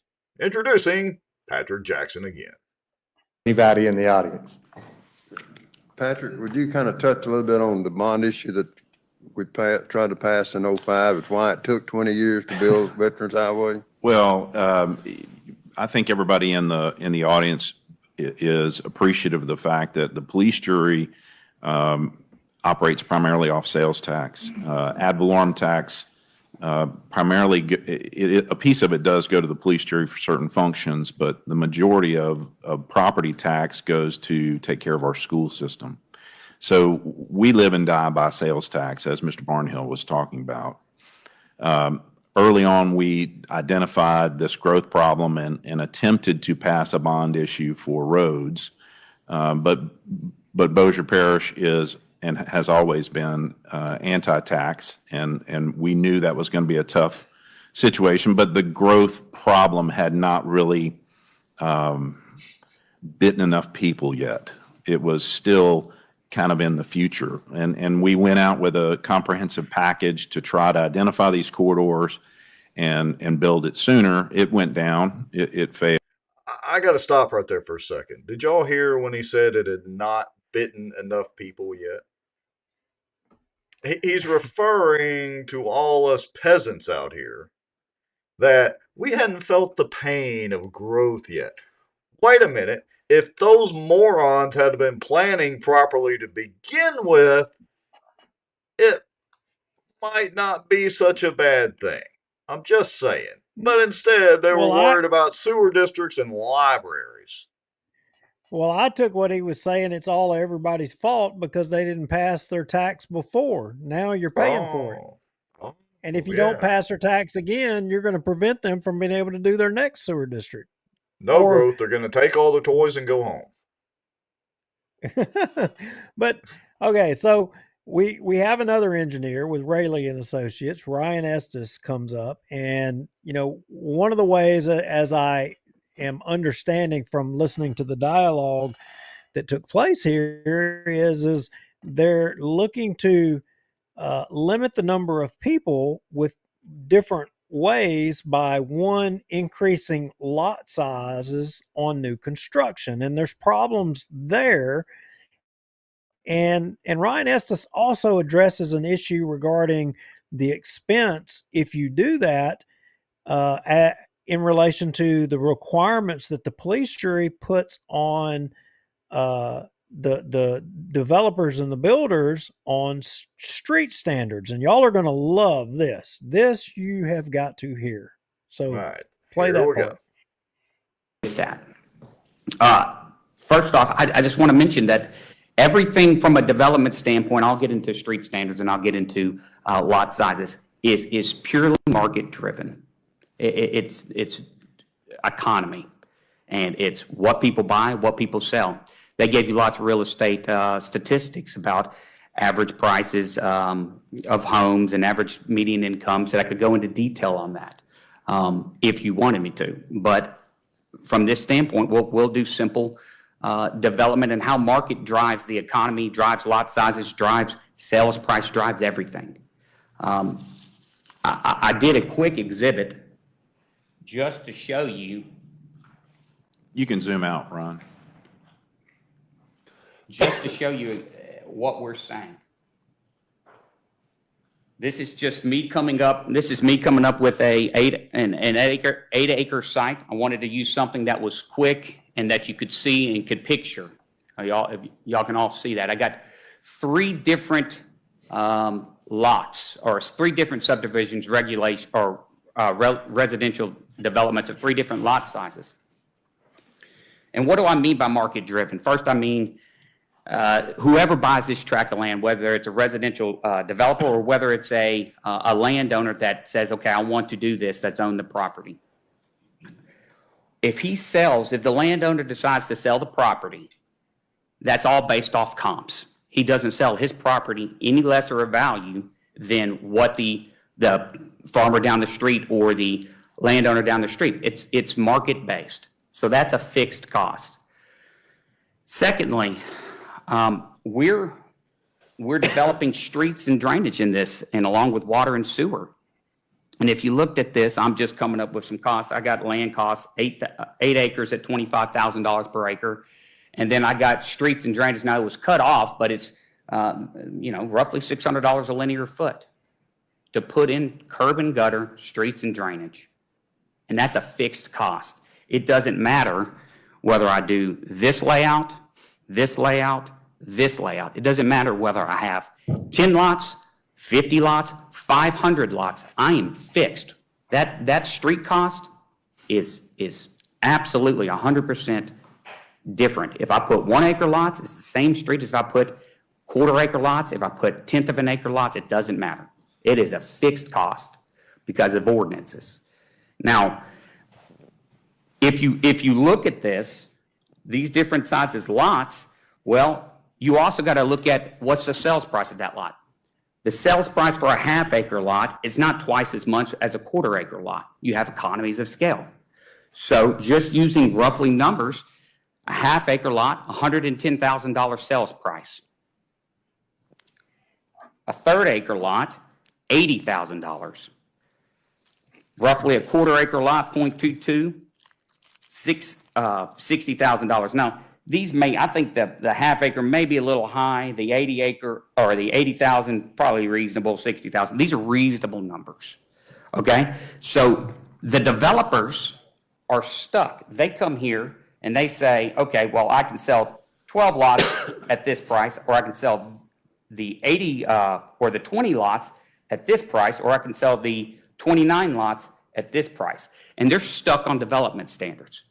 It is absolutely stuck. I recently came, when we were doing the park development, I recently asked for a variance on pavement standards because they wanted to do a nicer roadway. They wanted to do a concrete roadway because they like the aesthetics. Plus, it's a better product for y'all. So we asked the minimum standard for the parish is in the MPC zone, which is another thing, is 8 inches of concrete on 8 inches of rock for boulevard sections and 6 inches of concrete on 6 inches of rock for non-boulevard sections, side streets. Well, we provided calculations to the parish and asked them, I mean, I can show the calculations here, asked for a variance to decrease the amount of cost or to decrease the amount of infrastructure cost, because that's if everything's fixed, if the land cost is fixed, the only thing I can do is bring down infrastructure costs. If we want less lots, that is the only way to attack this thing, because I still have to sell the property. I can't go out and have bigger lots sell at the same thing as lesser lots, or vice versa. I have to be able to market the property. It has to sell. If not, what's the point in doing it? It has to sell. It has to have a market to it. So we came and asked for some lessening of the standards. We came up with some calculations. They agreed to the calculations, or the easel counts.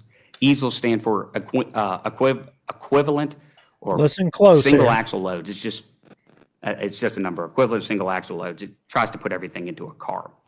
Well, my Talking about calculations weights of showed vehicles. that I have, this is going to blow your mind, I was required 771,000 easels.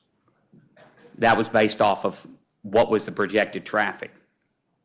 The minimum section that I was required to put in for the boulevard was 8 inches of concrete over 8 inches of rock.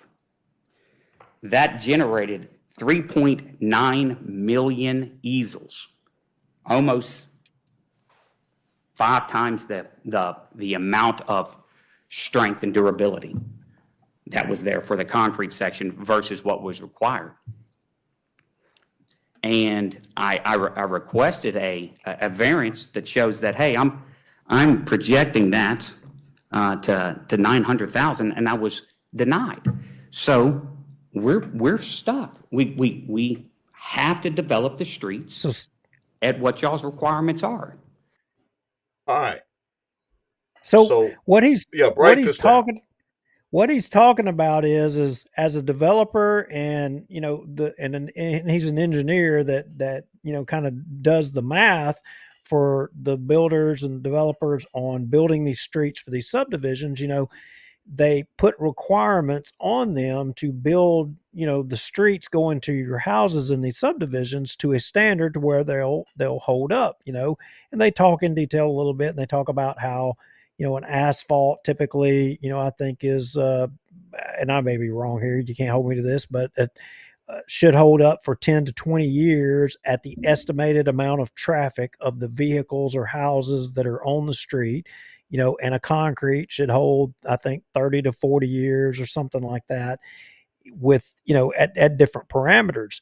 Well, what he was doing the math is the parish has established a set rule across the whole parish for what the standard will be for all roads, regardless. Well, if you want to, and what he's saying is if you want to decrease the lot sizes, you're decreasing the amount of cars, because if you've got a tract of land, and if you mandate the lot size has to be bigger, and that only affords you to be able to put 10 houses on it, whereas before you could put 20 houses on it, but the standard mandates that regardless of the amount of cars that are put on it, you've got to build it to the standard of having 20 houses on it, and you don't give a variance. Yeah. You market the houses, it's not, the cost is not going to be just ate by the developer or the builder. They're going to pass it on to the home cost. Well, what ends up happening? Not only does the lot get more expensive, the construction of the house gets more expensive, and you end up, there's no more middle income here, people that can afford, not even a first-time home buyer. I mean, you've got to be pretty daggum rich to be able to even afford this thing in the first place. That's what he's driving at here, and he's driving at the police jury needs to amend their rules and provide for the ability to have a variance in the rules. You may remember the police jury adopted the most restrictive sound ordinance in the nation. And why did they do that? Why do they have this? And the irony is we have B-52s flying over us all the time. Exactly. It makes no sense whatsoever. So, Okay. anyway, so he's pointing out the fact that there's no, I think the central theme here is there's been no real plan. Yeah. So Philip, we'll jump ahead to the 50-23 mark. Philip tries to take a bite here at Ryan Estes, and in my opinion, Ryan puts a beat down on him. Just listen to this here. Oh, this will be fun. Here we go. I got something to say also. Sure. I agree with all your maps and all your data and all that, and I think everybody here agrees with you. This is all price driven. Mm-hmm. But by the look of this room, people care more about where they live and how many people live there than the price of the streets. And what I'm trying to... That's why we're on both sides of this here. Understood. I mean, I know I'm friends with a lot of people here, but the people that live here would rather have those lots. So I think would rather have the bigger lots and less people. So maybe we're at the point where we can look at both ways and see if there's a way we can save some money. And that's why I'm requesting, consideration on these things. I'll give you a perfect example. The parish just finished Veterans Parkway. Veterans Parkway had 5 inches of asphalt over soil cement. That came up. I ran the calcs on it. Same pavement. Wow. 3.4 million easels. So for the parks development, for the 350 lots in there, I was required to build a more heavy-duty roadway than what y'all put on the parkway. That's where we have to adjust things. How do you have an... We'll get to the princess here in a minute. That's great. He just called them a bunch of morons without calling them morons. So they're trying to require on these guys, a higher standard than they place upon even themselves. And, and how much traffic is that parkway going to get? Oh, it's going to get a ton. But wow. to Ryan's point, I would contend they didn't have the money. They didn't have the money to build it the way that it needed to be built. I can tell you when I rode on it the first time and I was looking at the shoulders and I was looking at the way it was built and I was like, oh yeah, this road ain't going to last. It's not, no way it was going to last. And I still don't believe it's going to last. I think it's going to fall apart like really, really quick. It just appeared to me that it wasn't built, to last. But I think it's simply because they were strapped for money. They did what they did to get it done. Yeah, to get a road in there. All right, shall we listen to Yeah, and Philip gets his hat handed to him by Ryan Estes here, and of course Juliana's got to jump in and got to save Philip. And she goes to trying to twist and spin things, and here y'all get you a dose of the princess. Idea of how you could write from us having to write these ordinances, how could you write an ordinance to make sure that it's fair for everybody and yet still allow enough leeway by the engineers for what you're asking for? Because I don't know how we can do that. That is a process we have to work through with the parish engineer and parish administrator. But what I can say, I believe prior to this pavement ordinance coming in, we we used to be able to do certain things. It was geotechnical engineer driven. We'll have a geotechnical engineer produce a report on a subdivision that says you need 2 inches of hot mix over 8 inches of rock. So you think that the engineers should have the ability to decide whether it meets it or not with what they can waive they can waive the ordinance? I think we should do it in conjunction. Yes, well, but by the ordinance right now, y'all are the only ones that have the authority to waive it. So absolutely. I think the parish engineer and the design engineer ought to work in unison on coming up with a pavement section that helps reduces costs, but also allows the developer to give a different product on the ground. We can't do that because So how do you stop? How do you stop fly-by-night engineers? Because I mean, I'm an attorney. I know that you can pay an expert to say a lot of stuff, from coming in here and being hired by developers and say, I mean, how can we as a body on the police jury have rules that prevent that? Because we're not all engineers. You have a parish engineer that is also well-versed in design standards for roads. So he is your safety check, your safety valve for these things. Who is going to stop us when we get sued from somebody saying, well, Eric was biased and he let Ryan do this, but he didn't let me, and that wasn't fair? It needs to be data driven. It needs to be geotech driven. I mean, we're required to come up with, as a part of y'all's ordinances to design pavement, we are required to come up with this and meet certain things. I got to stop right there. I can't let that go from the princess. Did y'all hear her?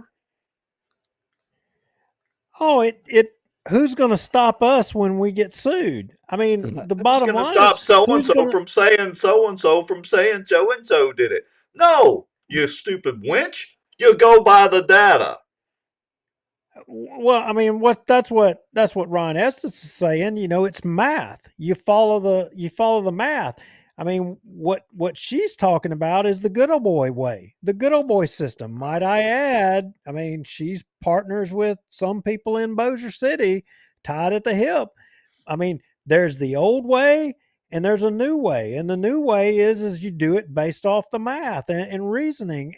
And Estes goes into detail here in just a second about why is this blanket policy on road construction, because he explains it well. I mean, and I think you guys will understand it. It would be like trying to say that you're mandated to build a road in South Texas. It needs to be the same as built in West Texas, needs to be the same as built in Wyoming, that needs to be the same as built in Iowa or in Ohio. Every one of the surfaces are different. There's no way the road is to be constructed should be regulated to have to be the exact same. There's no way it can be. It should be different. But she's articulating that it should be. Why would she do that?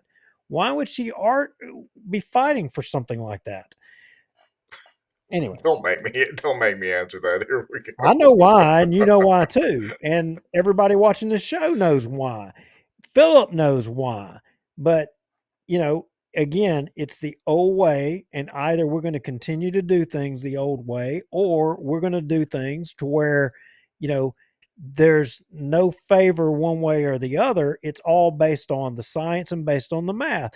But I would just say I know some people over off of Monica Lot Road that are in a lawsuit right now dealing with the police jury and, you know, trying to put the burden back on people in the public. I mean, there you goes another reason. Maybe if the lawyers, including Juliana and in our government, weren't so sue happy and using our tax dollars to go after citizens, you know, like our federal government, like Stephen Miller was talking about in the beginning of the show, maybe if we wasn't doing things the old way and we had our own Doge in Bossier Parish, maybe we could correct some of those things. But, you know, I digress.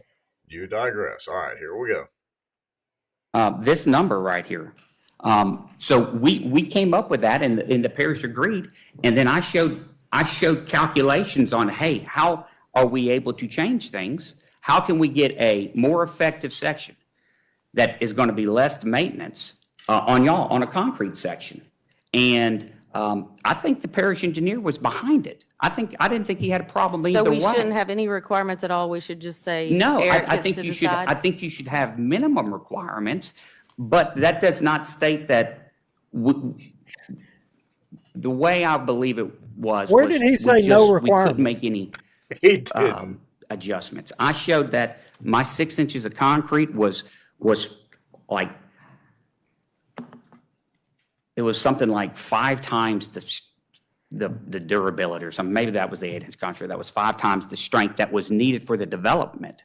And now on this particular development, it is as stout as Airline Drive. It is as stout as the Veterans Parkway that you just put in, which is a major thoroughfare that is going to have dramatically different traffic loadings on it. Dramatically. In fact, I believe there's no heavy trucks allowed on that portion of Veterans Parkway right now, or one Crouch Road. Yeah. So I mean, that is an equivalent section that we're able to make changes to development to allow for a different product, whether it's a bigger lot or smaller lots or whatever, because everything's market driven. I got one. Why don't y'all ask your police juror, and if you're in Juliana's district, by all means ask Juliana, if she knows of any roads in Bossier where they went back and did tests of the soil cement in the construction of the roadway and found that the soil cement was lacking in the roadways. I believe I remember some guys talking about that on a political podcast once upon a time. I remember some talking about it. In fact, I even remember hearing some police jurors talking about it. And but by all means, don't take my word for it. I mean, y'all send Juliana a message and ask her and see what she tells you. I bet she pleads the fifth. Yeah. Deaf, dumb, and stupid. Do we want to continue on with this little back and forth, or shall we jump ahead? Do you want to listen to more of this? Yeah, let's go ahead. I'm trying to remember the part because basically Ryan makes a point to the issue about the standard of building a road a certain way, to where he talks about, like, if any of you are familiar with Rocky Mountains, a lot of iron ore. Why would you have to have a requirement, for a road to have, the same requirements on a bed of iron ore, basically building it on a rock, as you would building it in a swamp? He makes the point that they're two totally different surfaces, but under current policy within Bossier Parish, because under the previous administration of the parish and this police jury, they have a blanket policy that says that no matter what, all of the roads will be built the exact same way. And that's ludicrous, and there's no ability for a variance, period. So let me paint that perspective then. So up around the Rocky Mount plain dealing area where it's hilly, a lot of iron ore in the rock, like you said, and all that, the same road requirements are there as they are down in South Bossier, where it's getting into the river bottom and a lot of sandy soil. Correct. Okay. And won't even consider a variance if the conditions is such that it doesn't even come close to mandating that. Hell, they could potentially build the road and it be worse than what the ground naturally gives up. But by gosh, they've got a rule. The police jury is God, and they know what's best. Yeah. Well, Juliana knows what's best, not the engineers. Of course she does. We, as landowners and developers and engineers, have to make sure that projects are viable. And the only way where we're doing it right now, not being handcuffed, is density. So there has to be other ways that we can funnel or change that that allow us to move forward in a direction. I think requiring a residential boulevard section that's built at a higher standard than the Veterans Parkway doesn't make any sense. I just, I get that we don't want maintenance, but the maintenance required for that development, there's no two apples to apples. We're not comparing apples to apples on roadway and upwards. That's a thoroughfare. This is an internal street. So. Thank you for answering my questions and helping me understand. Appreciate it. All right, Ryan. Ryan, we will. You got 3 minutes. Yeah, and y'all have any more? No, we didn't take the time on this one. Ryan, we will be getting with the engineers after we get through, get all the data in that we're looking at, and we want to sit down with y'all. You know, you just talked Greek to me. I had no idea of the weights that you were showing. We depend on Eric, Butch. I do know that in my district. Hold on a second. Did y'all just hear that? Yeah. Literally, how long has Glenn Benton been on the police jury? I don't know, a long time. He just literally said he had no idea on the weights. That's what they had Eric and Butch for. And what did we play Butch saying regarding the sewer district? A fallacy, but yet all the rest of them were depending on that. I mean, the term limits are running the asylum. Term limits may not be the solution to everything, but I think term limits right here in what we just articulated is a solution to that. I do believe that. Yeah. Well, your friend at the 58:45 mark, Rodney Madden, made a few comments, but what was interesting was the dialogue that took place following his comments right here. All right, here we go. Or a 500, you need a 250. You can't get up and down Airline Drive, Benton Road, Merritt, all out through there. It's like Jimmy's talked about. It used to take 30 minutes, 20 minutes to get to town. Now it takes 45 minutes from us. You can't get up Airline Drive in the evenings because it backs up all the way down the road. What we're here asking for is your help in controlling it. And as business owner, I can't develop or do something I can't support or pay for. That's the big question I have to y'all, is how are you going to support this if you let it go? You know, what are you going to do? Well, that's why we're here, is to figure out how we're going to support it. I'm Rodney Madden, 484 Merritt Road, Benton, Louisiana. And I understand all the traffic. I live at Wimple and Benton, so I see it every day. But a few minutes ago, Mr. Rogers said everybody here was against residential development. That's what y'all are here for. And I just wanted to know how many were actually against residential development. No, they showed up to know what was going on with development. Okay, let's move on. So I disagree a little bit with you. My point that I made, I think Okay, you can stop it. All right. So, because what happened was Marsiglia basically said, who all is here to oppose residential development? You know, and that was the question. That's what spurred Rodney Madden. And then Philip took issue with it, and him and Philip kind of sparred over it a little bit.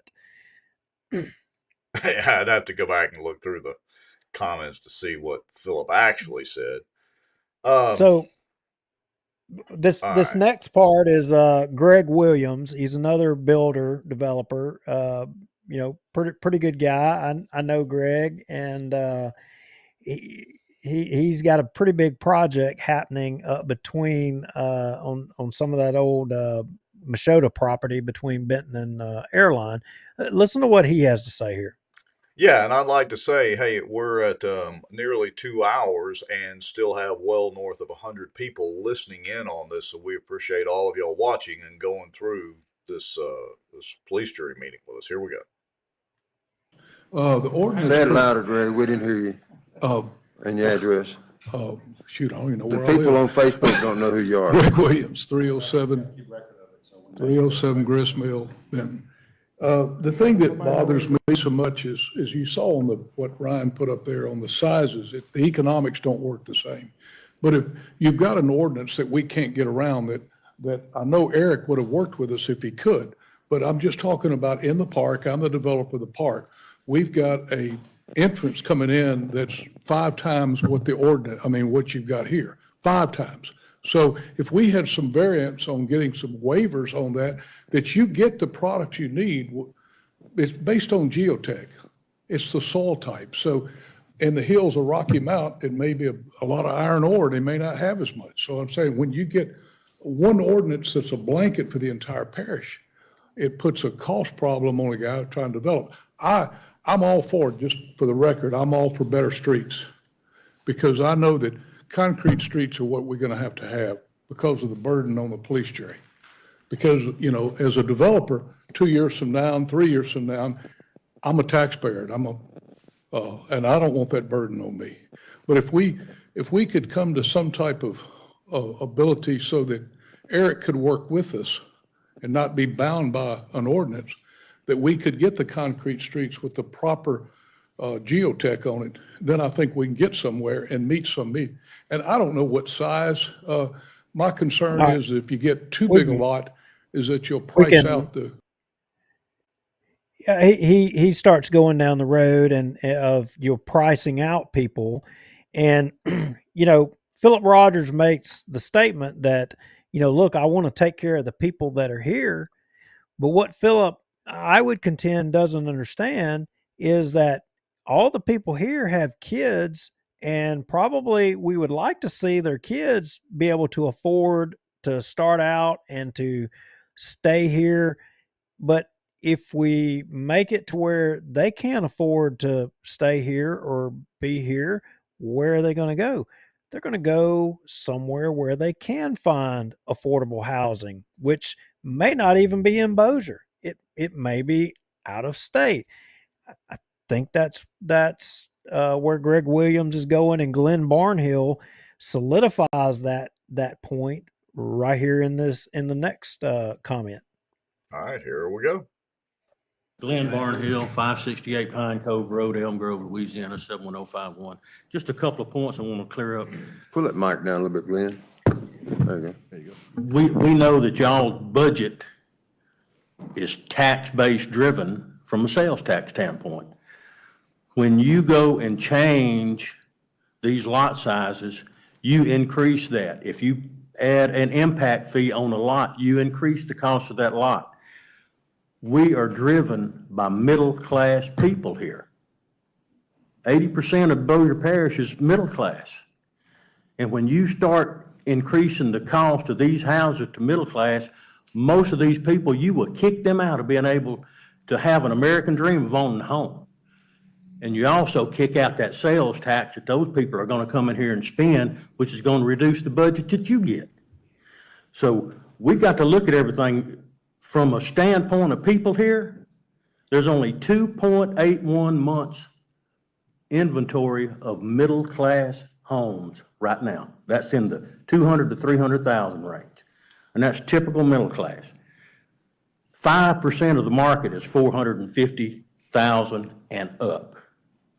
So we need to look after the middle class. These lot sizes don't need to change, because when you do start changing these, you increase the cost of these lots greatly. And the other point I wanted to make was we need to take care of our infrastructure and everything. We don't need to change the lot size. The street section that we put in, Kane's Landing, is 3.5 inches of asphalt over a boulevard section and 2 inches of asphalt over 10 inches of rock on side streets. We have under construction, or have been constructed, about 225 homes that have been poured. That's over 3,000. We can wrap that up, but he made the point there in the beginning. I mean, I think it's an illusion that people of the police jury think that everybody in Bossier are people who have houses in Stonehenge or Oak Alley, and they're you know, the $500,000 $1 million home type people. Yeah, that's not I'm true sorry, at all. that's not Bossier, and they're not gonna make that Bossier. I mean, I'm sorry, you're just not going to do it. If you do this, where are all those airmen from Barksdale? I mean, you're going to force Barksdale to build more housing out there, and you're going to force those airmen that are coming here to not consider buying a house here. You're going to price them out. That's You're just my right. 2 cents on it. Can't hard to argue with that. So I don't know, and I get the point that we need to be able to. I get the point that we need to be able to catch up with the infrastructure. I understand that problem, and I would be more trusting of the police jury if they were just willing to fess up to their mistakes that they've made with the management of in the past. But they won't do that. They'll never say we screwed up. It's just like Vince Maggio. Vince Maggio will never say, you know what? Even though 4 judges said I was wrong and potentially broke the law, he will never admit that, you know what? I was wrong. I listened to those other asshats and made a mistake. He won't do that. He won't do it. And these guys aren't going to say, you know what, we screwed up either. They're not going to do it. Yeah, you're right about that. All right. Shall we jump ahead to Butler and the documents? Nah, I mean, basically, Barry Butler asked a question, and he was suggesting basically that show us the documents and let us, digest what you're talking about. To which Patrick Jackson, he was talking about a transportation study, and Patrick Jackson was basically saying that we don't have the transportation study available yet. It's not ready to be released to the public. So they're moving ahead, and if you get the transportation study or you get their estimates, you're not going to have much time to digest it because they're trying to move really fast. And to me, when government is trying to move really fast, they're not wanting you to read the fine print, or they're trying to hide something. And in this case, it's my opinion, what they are wanting to hide is for you to not figure out that they've made mistakes spending the money you've already gave them in the past, and they want you to give them more money now. They're trying to figure out any way that they can to generate revenue so that, I mean, look, Airline Drive, Benton Road, the new Swan Lake, the Veterans Parkway, whatever, all those roads need to be bigger already. They need to be bigger. And the decisions they've made in the past put them in a position to where they can't address those problems right now. I mean, it is what it is. You can't deny that. It's all around us, literally. All right. So let's spend our first deep dive into the police jury and a Bossier Parish police jury in a while. Well, and I've laid a lot at the feet of the sewer district and the why the decisions that they made with the sewage district and having upside down there. But you know what? That's not the only cause. Go to cut 10 that I have in the folder, and we've talked briefly about this before, but the McCormick's, out off of Monica Lot Road. Here is another cause and effect of why they're in the situation that they're in. You've got the McCormick's, and the police jury has been fighting the McCormick's. A lot of folks may not realize this, but if you haven't, their story is a pretty interesting story. And it's also a story that is common. There's other people that have this same or similar battle. I know of another court case right now. I can't talk about it just yet, but I'm thinking that maybe next show I'll have the information to be able to share about it. But this case right here, right now, the police jury fought the McCormick's, and right now it's going to be heard by the Louisiana Supreme Court. The police jury, the McCormick's had a house on a piece of property off of Monica Lot Road. Their house caught fire, burnt down, and they went to try to rebuild it. Well, they went about it the right way and tried to get a building permit through the process. Well, then the police jury says, wouldn't give them a building permit or wouldn't let them rebuild their house. And they said because the road going on their property from the public road to where they wanted to build their house for them to be able to get the permit, they had to turn that road over, build it to the standards that they're talking about right here of a developer of a subdivision, and then turn that easement or property over to the parish. Parish would then own that property, and then they would approve them to build that house. Well, this was their land. It was an easement and a private driveway that has been forever. But yet they can't build their house, rebuild their house, and the police jury was kind of more or less blackmailing them on this. And this took place during that election with Barry Butler and Juliana Parks. And Juliana Parks had a role in this deal, in which someday we'll be able to kind of talk about all of that.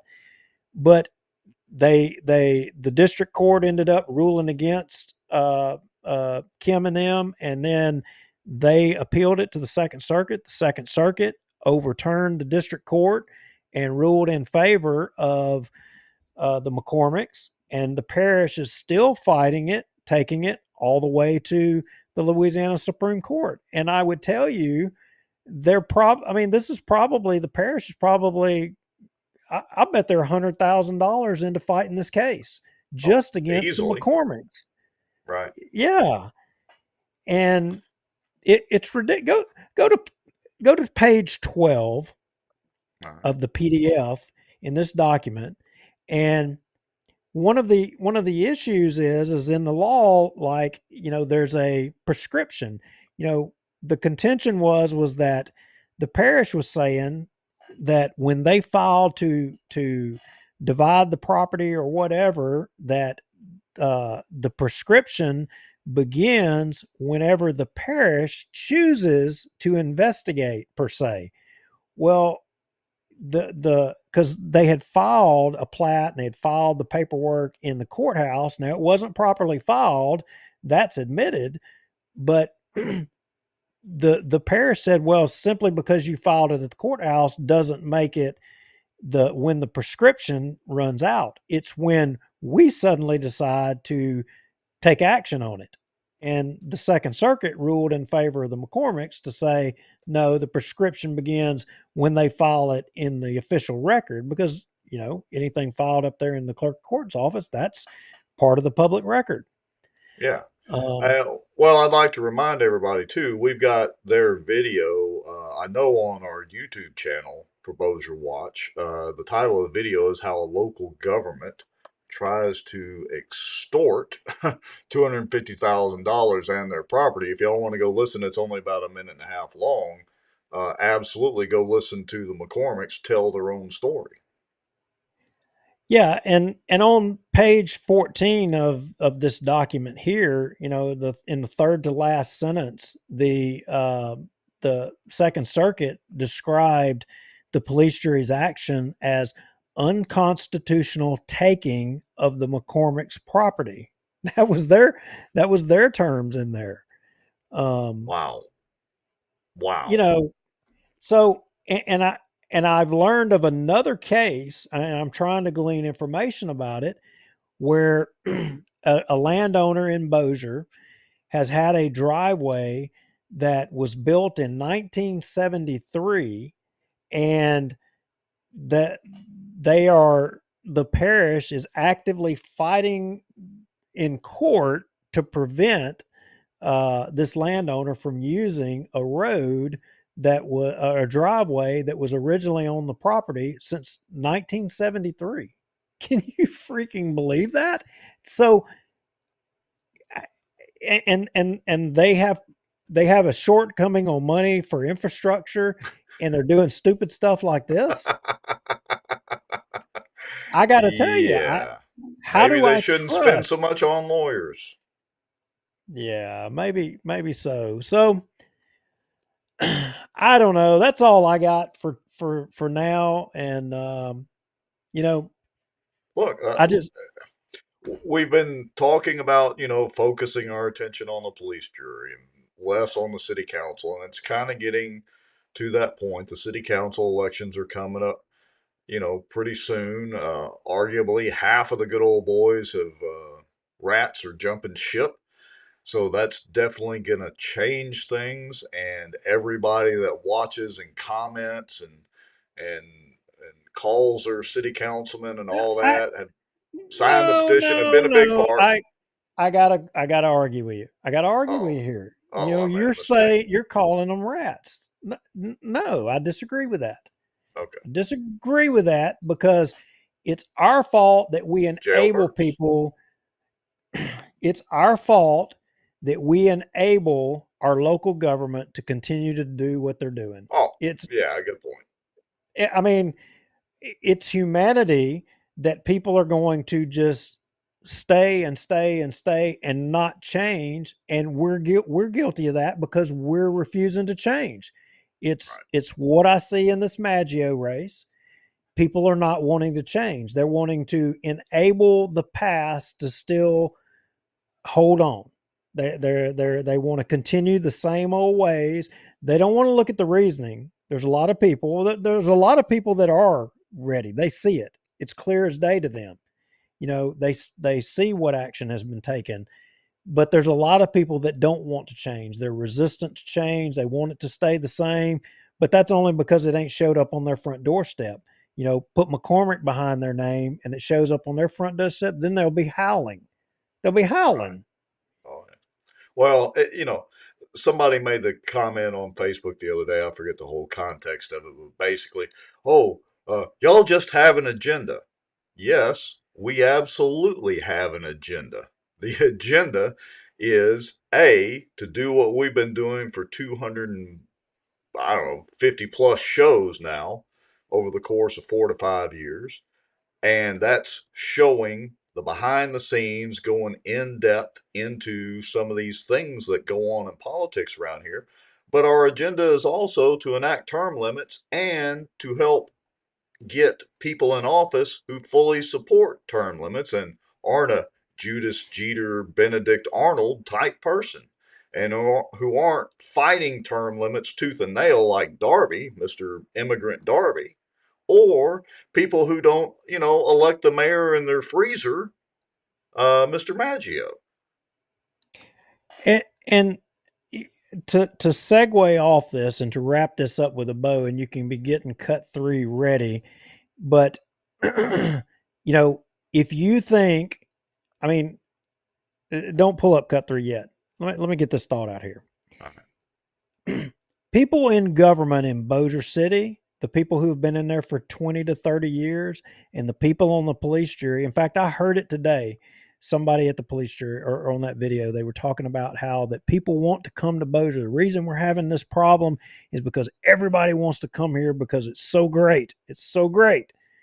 Well, they don't stop to think maybe this growth was naturally going to come here anyway, because you know what has been here before they all existed?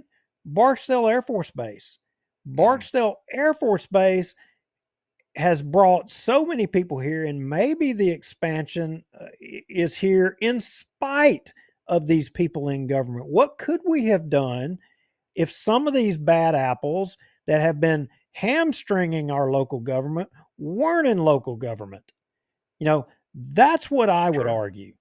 So, but they want to continue to double down. And if they've done such a great job, why is it we're behind on our infrastructure development? Why is it we're behind on money?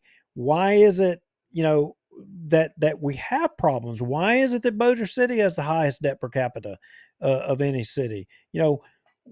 Why is it our public safety officials have to put billboards up to be brought to an average salary? If everything is so perfect, why are those things happening? They shouldn't be happening if the job has been getting done. But in cut 3, I found this one that Elon Musk says, and I'm going to end with this one. And I think this is so right. He says, if we don't remove the roots of the weed, then it's easy for the weed to grow back. And that corresponds perfectly to the background for our show event. It's also the background here, Growth for Dummies, for all those police jury members that aren't sure how to help actually for a parish. Well, thanks everybody for tolerating us for several hours, and we hope that you are more informed than you were before we started. And if you have any information or that you'd like to share, and any leads, I mean, the Proton Mail gig, and Rex, good job putting everything together. And, Well, look, you did a great job on the notes and time stamping the video. I was just clicking the buttons today, so hat tip to you for putting all that together. Well, we all get lucky sometimes, right? Yeah, we do. All right. We're out of here, folks. You all know the drill, like Duke said. bossierwatch at protonmail.com. Make your own Proton Mail account. Send us info if you want to do it anonymously. The Bossier Term Limits Pack. Go donate some money there. Hey, get out and help Miss Ruth, Miss Deborah Ross, Cliff Smith, Creighton Cochran, and Chris Smith. Help them with their campaigns. Share their posts out. Like their posts. Get out there and walk some neighborhoods with them. Hold signs up. Do your part to vote, because it's coming up pretty quick.